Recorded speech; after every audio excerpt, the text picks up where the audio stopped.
Общественники Коми предложили увековечить в бронзе героев из числа братьев наших меньших. Такая идея прозвучала на круглом столе в региональной общественной палате. Вдохновил активистов на это пес по кличке Сармат, который ценой своей жизни спас хозяина во время боев в Донбассе.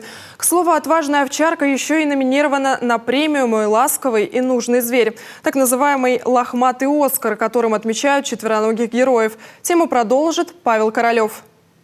Сарматами называли бесстрашных воинов, и свое имя пес полностью оправдывал. Верно охранял боевые позиции, стойко переносил артобстрелы и не раз спасал жизни бойцов, последний раз ценой собственной. Как отмечают общественники, подвиг Сармата неоспорим, но отразить в камне нужно все же собирательный образ. Примеров отваги братьев наших меньших не так уж и мало, даже в нашей республике. В данном случае мы говорим про Сармата, про боевой подвиг. Но думаю, что разговор будет шире о том, чтобы поставить памятник труженице, воину, собаке, да, спасателю, потому что это подтвердят подтвердят многие. В любом районе республики подтвердят, что известны случаи, когда собаки оказывали неоценимую помощь в спасении, в жизни, в работе и так далее.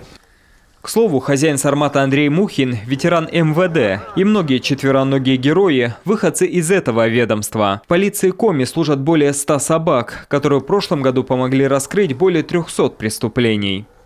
За период службы у меня было 5 служебных собак, с которыми я работал. И каждый готов поставить памятник. Один спас меня, другой при помощи него изъяли большое количество наркотиков.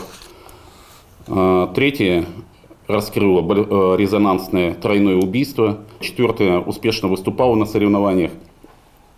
И такой послужной список у каждого специалиста-кинолога. Между тем, памятник собаке в республике уже есть, правда не очень известный. Его случайно обнаружил в бытность работы в лесничестве Андрей Кортелев. Вот такой, можно сказать, каменный мавзолей построил глубоко в кайгородских лесах хозяин лайки по кличке Путик. На фотографиях даже можно увидеть ухоженные клумбы с цветами. Увековечить память собаки охотник решил после того, как верный друг спас его от неминуемой гибели.